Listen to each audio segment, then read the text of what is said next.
deviens la meilleure épouse du monde. C'est comme ça que tu deviens le meilleur mari. C'est comme ça. C'est-à-dire que quand on ne peut plus te vexer, si ton conjoint est fatigué, tu peux le relever. Mais quand on peut t'atteindre,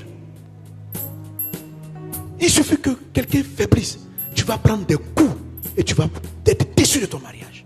Il faut que Dieu t'apprenne à ne plus être déçu. On ne peut plus te décevoir. Parce que tu n'aimes pas les gens à cause de ce qu'ils te donnent. Tu les aimes sans qu'ils aient rien fait. Comme Dieu les aime. Alors quand tu regardes ton conjoint comme ça, là, c'est pourquoi vous êtes toujours en palabre. Tu sais pourquoi? Parce que tu as un caractère que Dieu veut casser. Ça dit, il veut trouver le rocher là, mais ton sol émotionnel est dur, ton cœur est dur. Donc depuis les creuses, pas, non, il a tort, il doit reconnaître son tort, je ne lui parle plus. On dit tu lui parlais parce qu'il avait raison, ou tu lui parlais parce que Dieu te dit de parler à ton mari. Tu suis tes émotions ou tu me suis moi. Tu bâtis tes déclarations sur son attitude ou ce que moi je t'ai dit. Je t'ai dit au nom de ton mari, en dépit de ce qu'il est. Est-ce que tu peux m'obéir?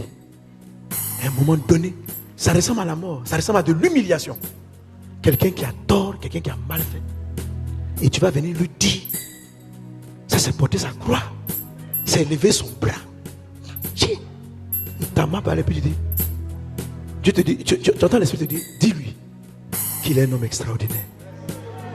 Oh, il ne donne même pas l'argent. Il ne s'occupe même pas de ses enfants. Il n'est même pas responsable. Amalek même c'est lui. C'est-à-dire Amalek l'a attrapé et puis c'est lui-même Amalek dans la maison. Ah! Alléluia.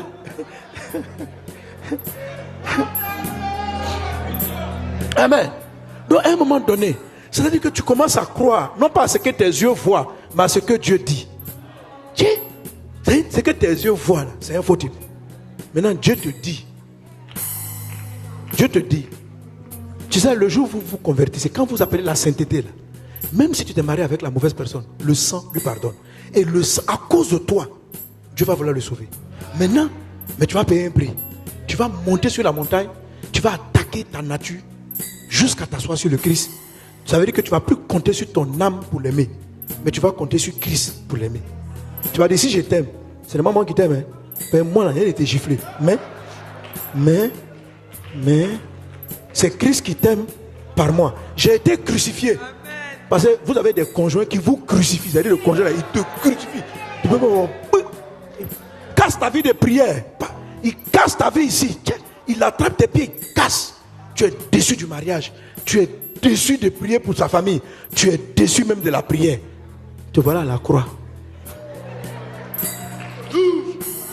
Tu veux tout quitter. Et puis cela, Jésus vient dire, tu vois que tu as fait tous tes efforts, tu es fatigué, non? Le monsieur là, il n'est pas digne d'être aimé. Tu as tout fait. Tu as tout investi. Mais ton bras est tombé. Tu es mort, mais tu es morte, ma fille. Je peux prendre le relais. Tu dois pouvoir arriver à dire, j'ai été crucifié. Jésus, prends-moi. Ce que tu veux faire, il faut faire. Tu seras surpris.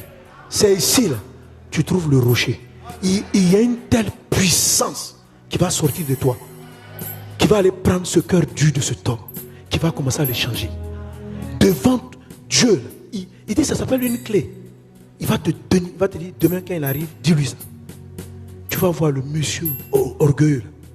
Parce que les clés du royaume, ça veut dire Dieu vous donne les clés. Il dit, tout ce que ça t'a bloqué, ça sera débloqué. C'est ce qu'il explique. Quand vous trouvez le rocher, il va te dire, dis-lui ça.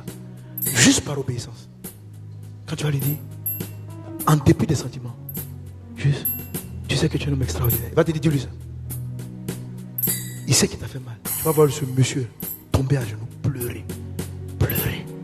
Et ma femme, aujourd'hui je vois combien je t'ai fait souffrir. Il va pleurer, il va changer.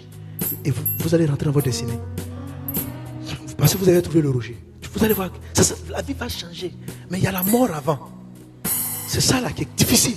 Jusqu'à ce qu'on t'asseye sur le rocher. C'est ce prix-là il faut payer. Creuser profondément. Là. C'est là-bas que tu es. Tout foyer qui s'écroule, tout couple qui veut divorcer, c'est parce qu'ils ne sont pas partis sur le rocher. Donc quand vous vous mettez ensemble, Dieu prend un conjoint. Au début, Dieu fait même exprès. Tu n'as qu'à tomber amoureuse. Quand tu tombes amoureux là, quand tu es amoureux là, tu ne vois pas bien les défauts de la personne. Parce qu'il veut passer par ton conjoint là, pour bien t'amaléciser. Maintenant, quand l'amour s'en va, tu vois clair. Tu dis, mais toi-même là, tu es égoïste, hein? Tu ne penses qu'à toi seul. Et puis Jésus dit, je l'ai vu égoïste et je l'ai aimé. Je veux le sauver lui aussi. Maintenant, il te déçoit. À ton anniversaire, il ne se souvient pas de toi. Il ne t'appelle pas. Mais lui, ce qu'il lui veut là, il faut lui donner. C'est-à-dire que quelqu'un qui n'investit pas, donc ça te brise, ça te casse, ça te déçoit, ça te fait baisser tes bras. Tu n'as plus envie de gérer cette maison. Tu n'as plus envie de t'occuper de ce foyer. Il est ingrat. Avec tout ce que tu fais pour lui, ton bras est fatigué, ma vie. C'est le bras de gestion. Tu ne peux plus gérer ce couple. Alors tu te réfugies dans la prière, c'est juste ça. Mais tu vas prendre toujours des coups. Il faut dire, je n'arrive plus. Toi, Christ, malgré son caractère, tu l'aimes. Est-ce que tu peux m'aider? Moi, je n'ai plus de force. Je ne sais pas ce que je lui donne. Je veux le chasser même. Mais malgré son cœur dur, Dieu l'aime. Et tu veux le sauver. Alors, quand tu t'assois, je veux obéir à ta parole. Et tu te mets là.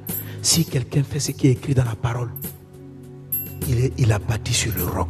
C'est-à-dire, c'est le moment, c'est ce que Matthieu dit, non? Il dit, dès le moment où tu ne fais plus ce que tu sens, mais tu fais ce qui est dit, tu t'es assis sur le rocher. Il dit, tu vas bâtir une maison. Aucune pluie, aucune inondation ne pourra l'ébranler. Si je bâtis sur le rocher, aucune porte de l'enfer ne peut casser ce que j'ai bâti. Et la vie va sortir. Et des clés vont apparaître. Il va te donner la clé du cœur de cet homme. Et ton foyer est sauvé pour toujours.